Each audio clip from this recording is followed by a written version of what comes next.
अस्सलाम वालेकुम नाज़रीन, आज कल की जो मौजूदा सूरत हाल इस वक्त चल रही है, फलस्तीन और इसराइल के दरमियान शदीद लड़ाई का आगाज हो चुका है। इस सारी सूरत हाल में मुस्लिम ममालिक का किरदार और खास तौर पे अरब ममालिक और इसके अलावा इस सारी सूरत हाल में किन किन इस्लामी ममालिक का ब्लॉग बनने जा रहा है। इस सारी सूरत हाल की अक्कासी आज से तकरीबन 25 साल पहले आलम इस्लाम के मशहूर मारूफ मुबल्लिग, मशहूर मारूफ स्कॉलर डॉक्टर इसरार अहमद ने अपने एक बयान में की। अगर आजकल की सूरत हाल को देखा जाए तो वो सारी बातें आहिस्ता आहिस्ता सच साबित हो रही हैं।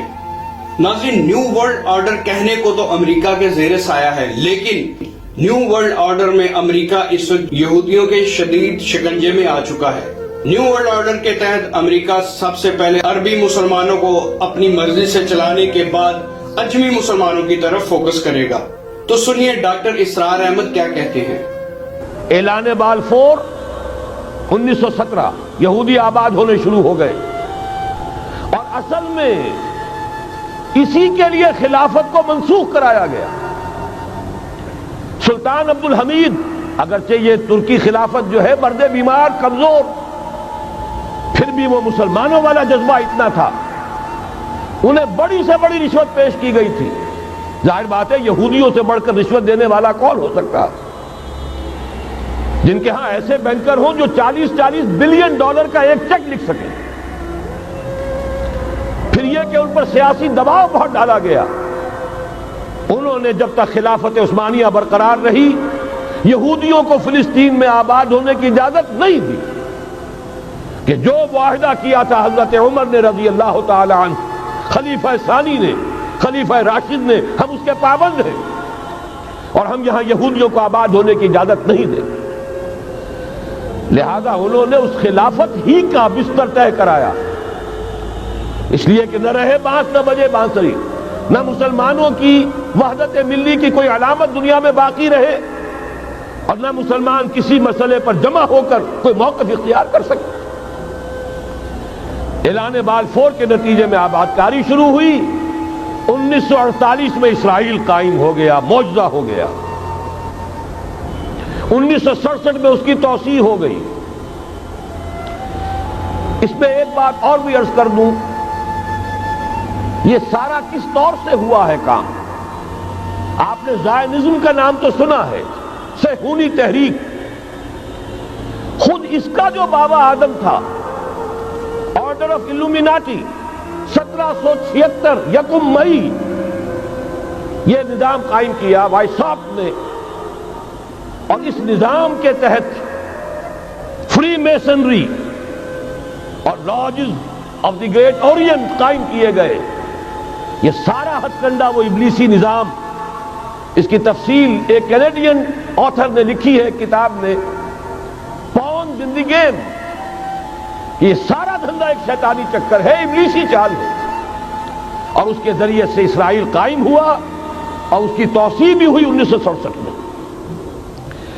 अब यहां तक पहुंचने के बाद इनके पेशे नजर बकिया दुनिया की तस्खीर और उसे फतह करने का मामला है, और सबसे बढ़कर इस्लाम की बेखनी और उसका रास्ता रोकना, यह उनके पेशे नजर है। युरीदून लियुत्फिऊ नूरल्लाहि बिअफ़वाहिहिम। सूरत इस वक्त क्या है, यूरोप और अमेरिका से आप मशरिक की तरफ आइए, पहले आलम अरब है, अरब मुस्लिम वर्ल्ड। मुझे यह कहते हुए सख्त दुख हो रहा है, पूरा आलम अरब वो फतह कर चुके। वो अरब ममालिक के जो इसराइल के साथ किसी मेज पर बैठकर गुफ्तगू करने को तैयार नहीं थे। आप देख रहे हैं कि लाइन लग गई। कभी सिर्फ अनवर सादात ने रिकॉग्नाइज किया था, पूरी दुनिया में शोर मचा था, उस पर लानत मलामत हुई थी। अब तो एक एक करके वो शाह हसन हो चाहे शाह हुसैन हो, अब तो वहां से वीजे खत्म हो रहे हैं।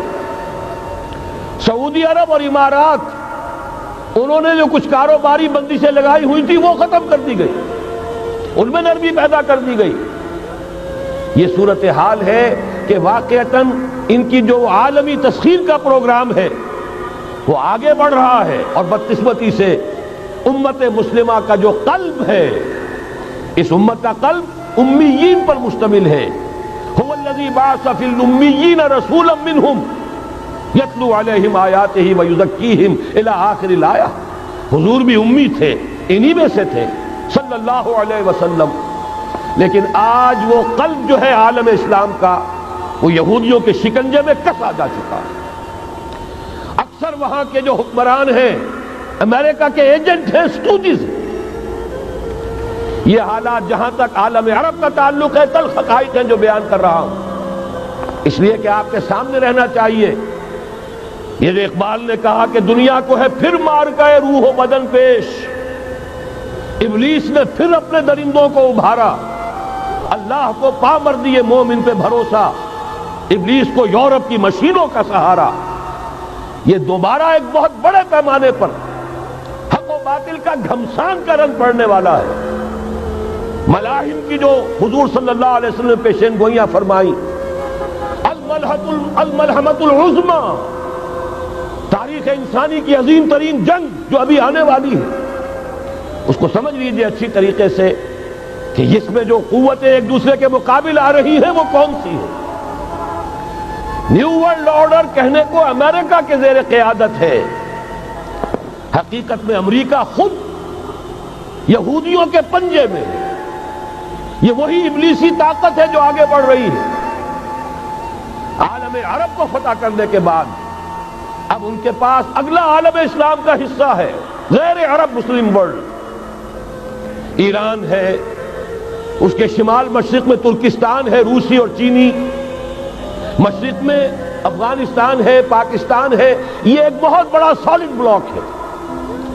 اس کے بعد اگرچہ ہندوستان آتا ہے، بھارت، ظاہر بات ہے کہ وہاں مسلمان اقلیت میں ہے سوائے کشمیر کے، لیکن یہ نوٹ کیجئے کہ وہاں بھی کم سے کم 15-18 کروڑ مسلمان موجود ہیں.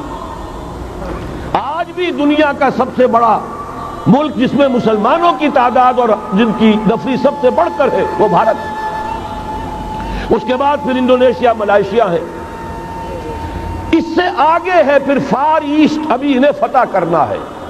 نیو ورلڈ آرڈر کا یوں سمجھئے کہ ابھی یہ ہارڈ نٹ ٹو کریک، ابھی ایک لوہے کا چنا ہے چائنا کی شکل میں موجود. اور مجھے یاد آ رہا ہے ڈی گال کے الفاظ بہت سے لوگوں نے سنے ہوں گے. اس نے کہا تھا کہ ہم نے خام خواہ روس کو اپنا دشمن بنا لیا ہے، وہ تو ہمارا بھائی ہے، وائٹ ریسس، وہ تو بنیادی طور پر یورپین قوم ہے. Beware of the yellow masses of the asset.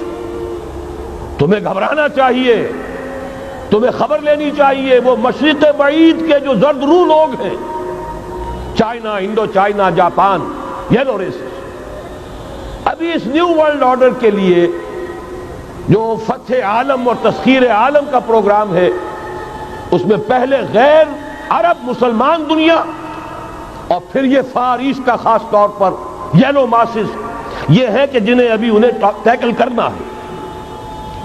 اور اسی لیے میں عرض کرنا چاہتا ہوں، حقائق ہمارے سامنے رہنا چاہیے.